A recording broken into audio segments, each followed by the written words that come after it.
Hey guys, welcome back to the Gap Grace Point Online. Today is a special service. It's Friday, yet we're gathering together for church online because today is Good Friday.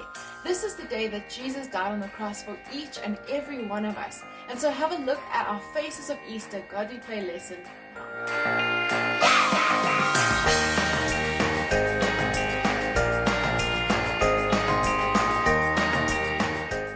Today's lesson is called The Faces of Easter. Last week we looked at the mystery of Easter, and today we look at the Faces of Easter part 1.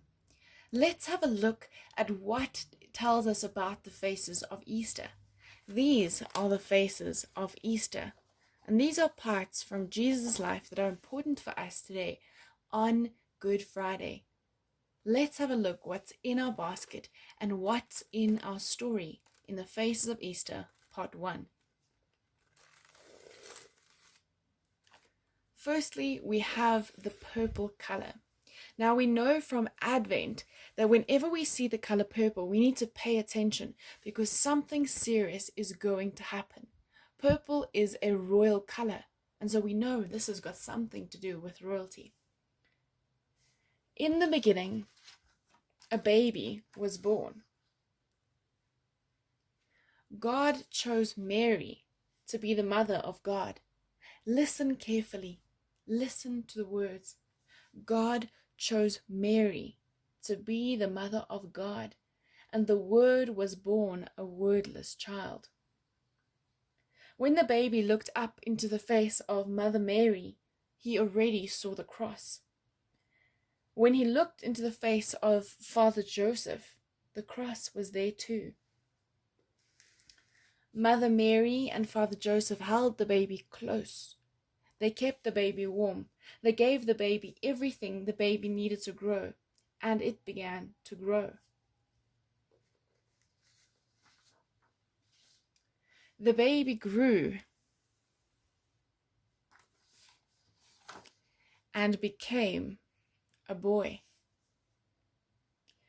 When he was about 12 years old, he went with Mother Mary and Father Joseph and with many other people from the village of Nazareth to a great city of Jerusalem to keep one of the high holy days. When the celebration was over, the people came from Nazareth and went out through the high great gate and started on the road towards home. Suddenly, Mother Mary and Father Joseph realized that Jesus was not there. They thought he had been playing with the other children from the village as they walked together.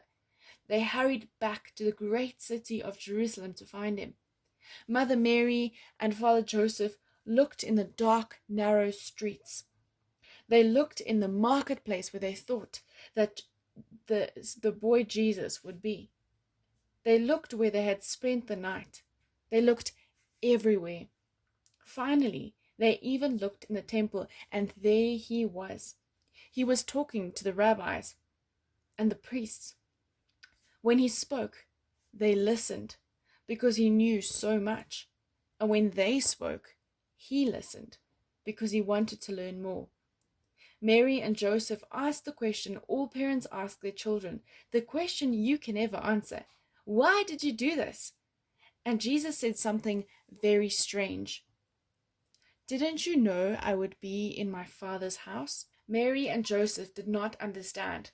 Their house was in Nazareth, where Joseph's carpenter shop was. They did not understand, but they did not forget. Jesus grew and became a man. When he was about 30, he went to the Jordan River, where his cousin John was baptizing people. Do you see John? He was a wild man. Jesus waded into the river until he was face to face with John, and then he said, "Baptize me." John looked at Jesus as if it was for the first time. Now he saw who he really was. How can I baptize you? You are the Messiah, the one we've been waiting for.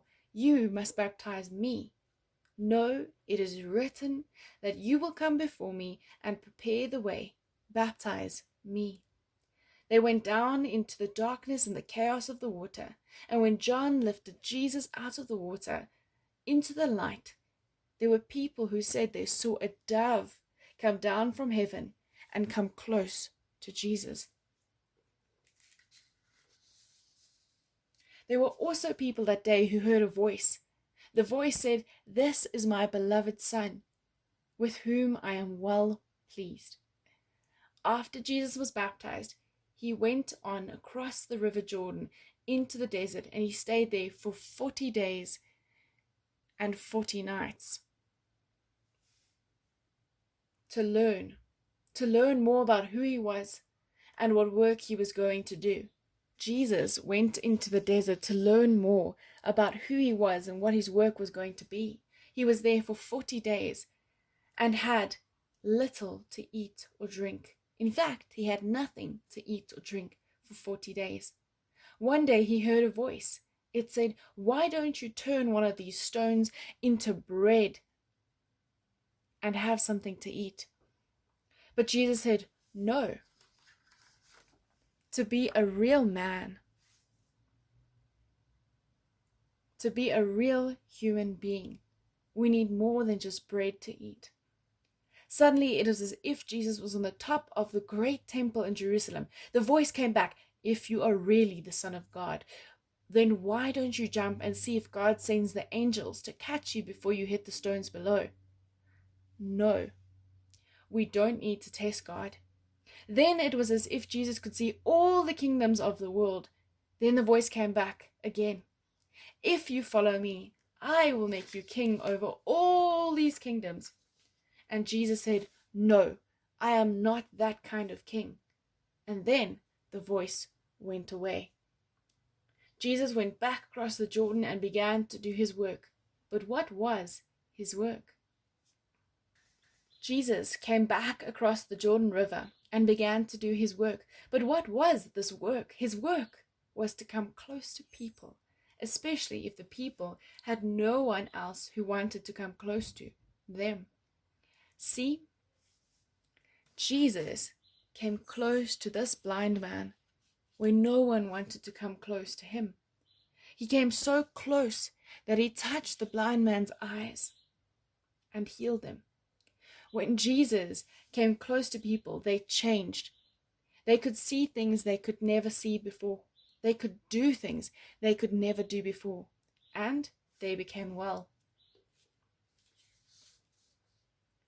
Jesus also told parables.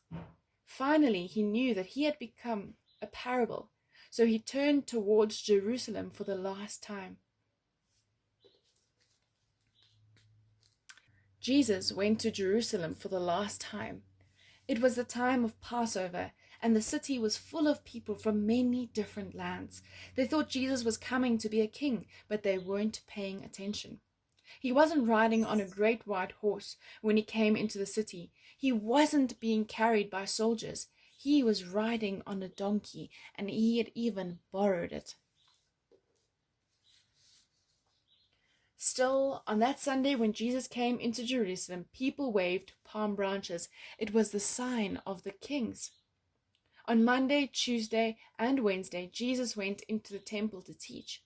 Every night he went back to the Mount of Olives with the 12. People watched him and whispered that the Mount of Olives was where the angels were supposed to come down and make an army to drive away the Roman soldiers. One day when Jesus was teaching in the temple, he said, "Do you see that old woman over there? She is going to put something in the money box. Listen, did you hear something? No. She put the smallest coin in the box. That was all the money she had. Now here comes a rich man. He has so much money to put in the money box that he is going to need help to carry all of it.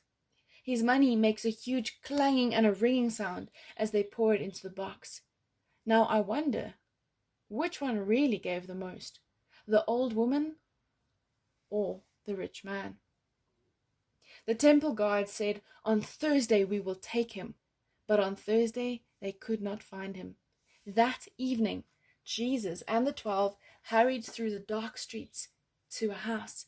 They climbed up the stairs to an upper room and shared their last supper together.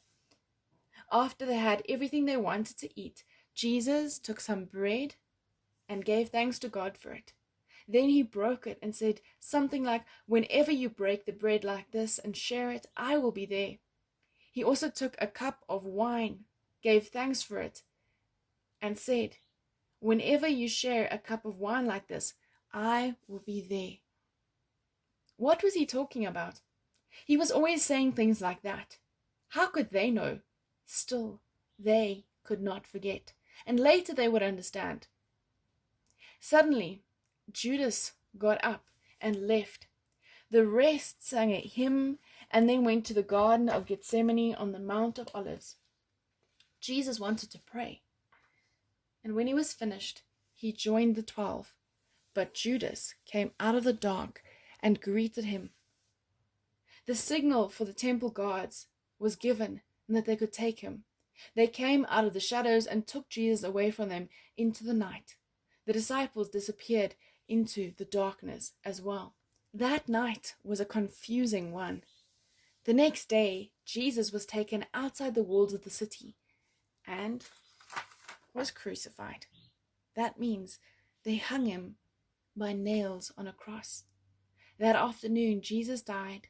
The sky grew dark, and Jesus was taken down from the cross and buried in a cave. A great stone was rolled into the opening of the cave to close it like a door. This story of the faces of Easter is serious and sad. We see it in the colors of the purple. But we know that there is still more story left for us to discover as we join again on Sunday. Our Faces of Easter lesson today helps us understand why today is such a special day. Today is the day that we remember all of the stages of Jesus' life and why they are important for us. I hope you learned something today and that this helps you understand how much Jesus really loves you so that he died on the cross for you today. It is a sad lesson, but don't forget that Sunday is coming. On Sunday, the color changes from purple to the color of pure celebration. So join us again next week. Don't forget to like, subscribe, and let us know what you thought of your Gap Graceful online video today. We'll see you again next week. Bye!